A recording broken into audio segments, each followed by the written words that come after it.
Hello दोस्तों, स्वागत है आप सभी का गोल्डन डीप नॉलेज में। आज की वीडियो जुनून जीत का, यानी आज एक और हम मोटिवेशनल वीडियो आपके लिए लेकर के आए हैं, जिसको देख करके शायद क्या है फिर हम एक बार अपने जीवन में कुछ बदलाव कर सकें। देखिए क्या है, जब हम कुछ सोचते हैं और सोचने के बाद जब उसको अपने अंदर उतारने की कोशिश करते हैं, हम तभी सफल होते हैं। अदरवाइज हम क्या कर ले, सिर्फ हम सोचते ही रहें, उसको अपने अंदर ना उतारें, तो हमारे अंदर जो चेंजिंग होने को है, यानी जो हम चाहते हैं कि हमारा जो है माइंड चेंज हो और माइंड चेंज होकर बहुत ज़्यादा स्ट्रांग हो, तो थोड़ी दिक्कतें होती हैं। हमें क्या करते रहना, हमें अच्छी अच्छी चीज़ों को सीखना है और बेकार जितनी भी चीज़ें हैं उनको धीरे धीरे दूर करना है। तो इससे क्या होगा, हम पॉजिटिव होंगे और जैसे जैसे हम पॉजिटिव थिंकर होते जाएंगे वैसे वैसे हमारा नॉलेज है इंक्रीज होता जाएगा। जैसे जैसे हमारा आपका नॉलेज इंक्रीज होता जाएगा वैसे वैसे हम आप दोनों अच्छे होते जाएंगे। तो इसीलिए आज की वीडियो जो है बहुत ही इम्पोर्टेंट वीडियो है। आज की वीडियो में ये बताया जाएगा कि देखिए, दो व्यक्ति होते हैं। आप किसी चीज को मान लीजिए, दो व्यक्ति होते हैं, एक व्यक्ति सफल हो जाता है बट एक व्यक्ति सफल नहीं हो पाता है। जो सफल नहीं हो पाता है तो वो सफल होने वाले व्यक्ति को क्या कहता है, मैं कहानी व्यक्ति की नहीं बताऊंगा, मैं सिर्फ आपको टारगेट कर रहा हूँ।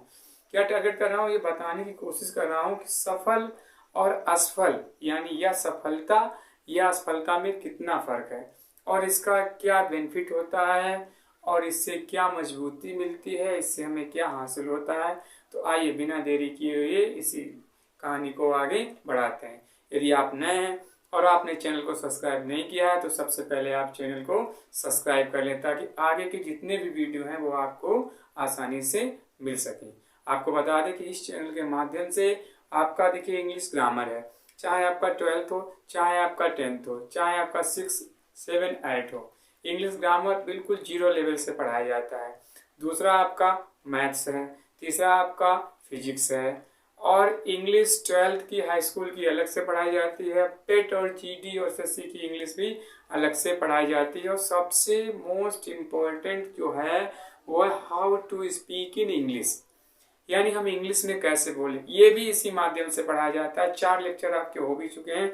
यदि आपको भी इंग्लिश नहीं आती है और आप अपनी इंग्लिश सीखना चाहते हैं, बोलने में थोड़ी बहुत हेजिटेशन होती है, तो बेचिंत हो जाइए। गोल्डन डीप नॉलेज आपके लिए स्पोकन का भी लेक्चर धीरे धीरे ला रहा है, जिससे क्या है आप अपने में सुधार कर सकते हैं। उसके बाद मोटिवेशनल क्लास भी इसमें अवेलेबल है। मोटिवेशनल क्लास क्या है, जैसे मोटिवेशनल क्लास इसलिए क्योंकि हम मोटिव कैसे होंगे, अपने आप को चेंज कैसे करेंगे। सबसे बड़ी दिक्कत है हम अपने आप को चेंजिंग की, हमें चेंजिंग चाहिए। जब हम चेंजिंग चाहिए होगी तभी दोनों चीजें बदलेंगी। हमारा नजरिया ही हमें महान बनाता है। तो चैनल को आप सब्सक्राइब कर लीजिए, ज्यादा से ज्यादा के पास इस वीडियो को शेयर कीजिए अच्छा लगे तो चलिए देखिए, एक व्यक्ति था वो अपने गांव की ओर जा रहा था, कहीं बाहर से काम करते हुए आ रहा था, गांव की ओर जा रहा था। वो शिल्पकार था, यानी वो चीज मूर्तियों का निर्माण करता था बहुत ही अच्छी तरीके से। कहीं भी उसे कोई चीज पत्थर मिल जाता था, वो धीरे धीरे उसको उदेरने लगता था और बनाने लगता था। तो उसने एक रास्ते में पत्थर पड़ा हुआ देखा तो वो बैठ गया और उस पत्थर के क्या उसने मूर्ति बनाने का प्रयास किया।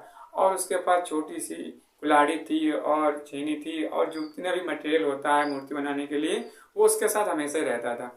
तो वो क्या बैठ गया, वो भैया उस मूर्ति को मेकिंग करने लगा। मेकिंग का मतलब बनाने लगा। अब देखिए वो बना रहा था, लेकिन हुआ क्या, अधबनी।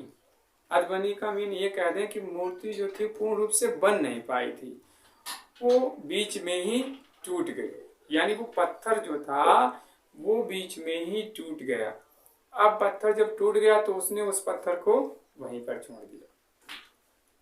छोड़ने के बाद निकल गया, आगे बढ़ा। जब आगे बढ़ा तो उसने एक और पत्थर देखा। उसने और पत्थर देखा तो उसके दिमाग में विचार आया, चलो देखते हैं क्या इसकी कोई मूर्ति बन सकती है। तो बैठ गया भैया, वो उसी को फिर वही काम अपना करने लगा, मूर्ति को बनाने लगा। उस पत्थर को धीरे धीरे कुतरने लगा, उसको तोड़ने लगा, धीरे धीरे करके छेनी से धीरे धीरे तोड़ने लगा। अंततः उसने पाया, काफी मशक्कत करने के बाद, मेहनत करने के बाद, और उसने उस मूर्ति का वहां पर निर्माण कर दिया। यानी उस पत्थर से एक बहुत ही सुंदर मूर्ति बनी। उसने उस मूर्ति को वहीं छोड़ दिया और अपने गांव की ओर रवाना।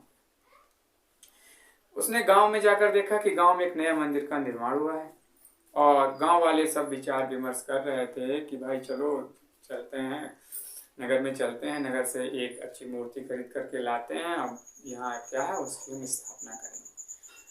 तो जैसे ही वो लोग जा रहे थे तो वो शिल्पकार था, उसने उन लोगों को रोका, भैया कहाँ जा रहे हो? तो उन्होंने पूरी कहानी बताया, भैया मंदिर बनने वाला है, इसमें मूर्ति का जो मूर्ति की स्थापना होगी। तो उसने कहा आप वहाँ कहाँ जाओगे, अभी मैं आया हूँ, मैंने एक मूर्ति बना दी है, अगर अच्छी लगे तो आप वही ले लेना।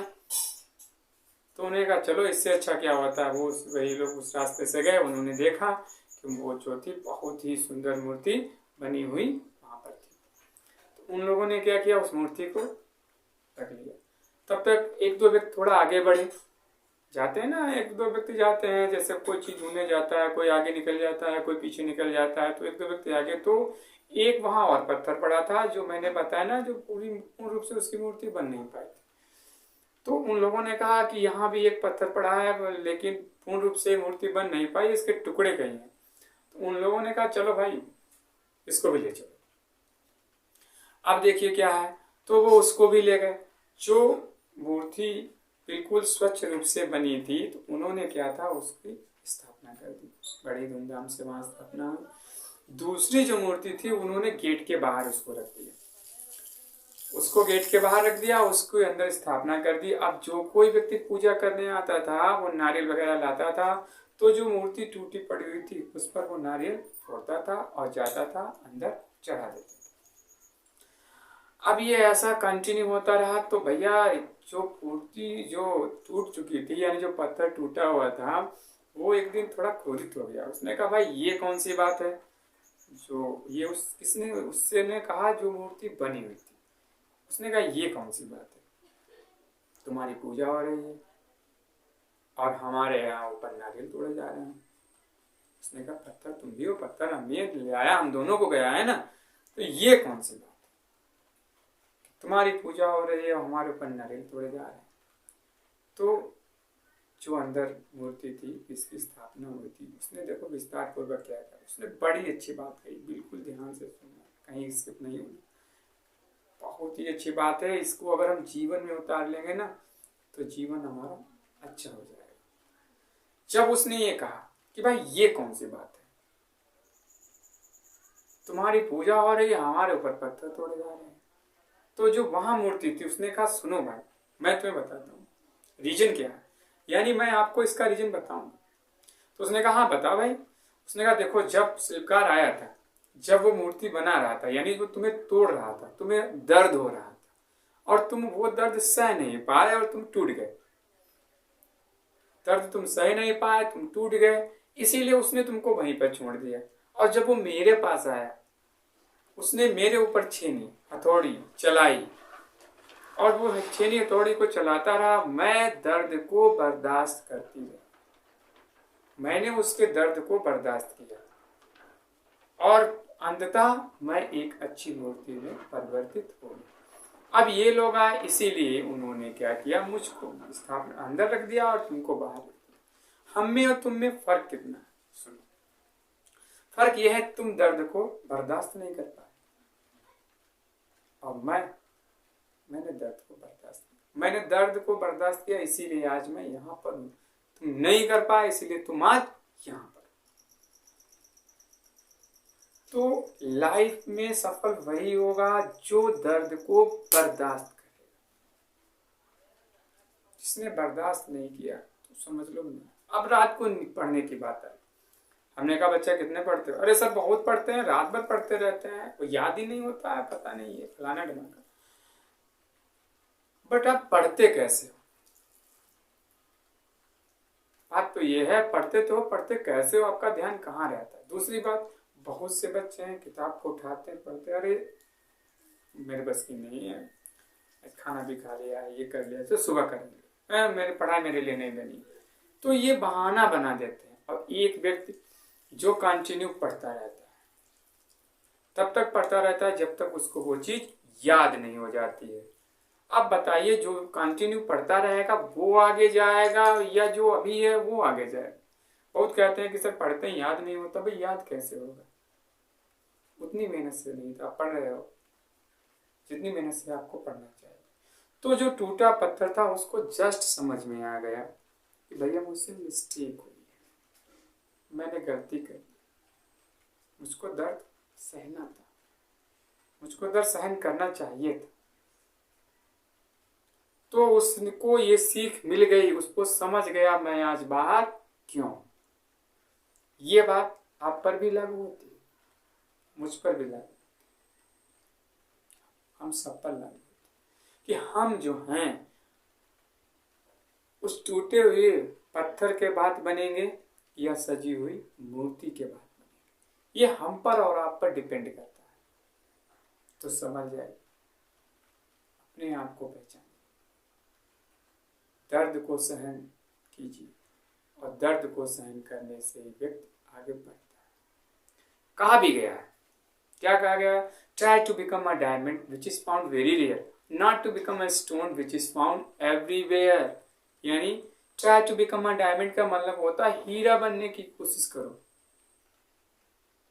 विच इज फाउंड वेरी रेयर, जो बड़ी मुश्किल से मिलता है। Not to become a stone which is found everywhere, यानी स्टोन पत्थर बनने की कोशिश मत करो जो हर जगह पड़ा मिलता है। अरे पत्थर का टुकड़ा होता है, लोग तो लात मार देते, उसको फेंक देते, कहते ये रास्ते में आ गया। तो डायमंड बनी। आई हो आप समझ गए होंगे कि आपको क्या बनना है अगर आपने इसको यहां पर उतारा है तो। अदरवाइज आप यहां से सुनते हैं, यहां से निकाल लेते हैं, तो भैया it's your matter not me. तो अपने आप पर डिपेंड होइए, अपने आप से कहिए, अपने आप को सुधारिए, कोशिश कीजिए। अगर आप 10 मिनट पढ़ते हैं तो आधा घंटा पढ़िए, आधा घंटा पढ़ते हैं तो पौन घंटा पढ़िए, पौन घंटा पढ़ते हैं तो 1 घंटा पढ़िए, 1 घंटा पढ़ते हैं 1.5 घंटा पढ़िए, 1.5 घंटा पढ़ते हैं तो, यानी अपनी कैपेसिटी पर डे बढ़ाते जाइए, बढ़ाते जाइए। सफलता तभी मिलेगी जब बढ़ाएंगे नहीं कि आज 2 ही रोटी खाएं 2 ही खाएं, घर भैया पनीर आ जाए तो 4 खा जाओगे। तो आपको क्या करना है, ये आपको खुद सोचना है, हमें खुद सोचना है। हमने तो सोच रखा है कि मुझ में चेंजिंग लानी है, मैं बदलूंगा, मेहनत करूंगा, तब तक करूंगा जब तक सफल नहीं। आप क्या करेंगे ये आप पर डिपेंड है, कैसी मेहनत करेंगे, टूटे पत्थर बनेंगे या स्टोन बनेंगे, ये आप पर डिपेंड है। मिलते हैं फिर अगली वीडियो में, तब तक के लिए